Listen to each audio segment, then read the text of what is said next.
திரும்பவும் வந்து நான் ஏதணும். இது டீச்சர் போலக்கு எனக்கு பனிஷ்மெண்ட் கொடுக்குது. ஒவ்வொரு வாட்டியும் அதுக்கிட்ட அடி வாங்கும் போது இது ஏதணும் போலக்கு. I am very குட்டுன்னு.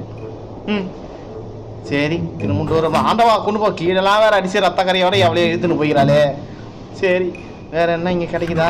இந்த இடத்துல என்ன இருக்கு? இந்த இடத்துல ஒன்றும் இல்லை. வேற என்னடா எல்லாமே இப்படி இருந்தா நான் எப்படா தப்பிக்கிறது? ஓகே இங்கே என்ன இருக்கு? தொடப்போம். இந்த தொடப்பமும் வந்து எதுக்கோ யூஸ் ஆகுங்க. ஏதோ ஒரு எஸ்கேப்புக்கு தான். ஆனால் என்ன எஸ்கேப் இருந்ததில்ல. அது வந்து நம்ம இன்னொரு வீடியோவில் வந்து அந்த எஸ்கேப்பை நம்ம போடுவோம். அதுக்கு முன்னாடி நம்ம சேனலை நீங்கள் சப்ஸ்கிரைப் பண்ணி வச்சுருந்தா தான் நம்ம போடுறோம். இன்ட்ரோ கூட கொடுக்க விட மாட்டாரு. ஓகே அடுத்த வீடியோ நீங்கள் வந்து பார்க்கணுன்னா நம்ம வீடியோவை வந்து லைக் பண்ணுங்கள், கமெண்ட் பண்ணுங்கள், ஷேர் பண்ணுங்கள். மறக்காமல் கிங் ஆஃப் ட்ராவலர் 46 சப்ஸ்கிரைப் பண்ணுங்கள். இன்ஸ்டா பேஜை ஃபாலோ பண்ணிங்க. அப்புறம் மட்டும் சப்ஸ்கிரைப் பண்ண கிளிக் பண்ணோன்னே ஒரு பெல்லு வரும். அந்த பெல்லை கிளிக் பண்ணோடனே ஆல்னு ஒரு ஆப்ஷன் வரும். அதை கிளிக் பண்ணிங்க. அப்போ தான் நம்ம போகிற ஒவ்வொரு வீடியோவும் உங்களுக்கு நோட்டிஃபிகேஷன் உடனே வரும்.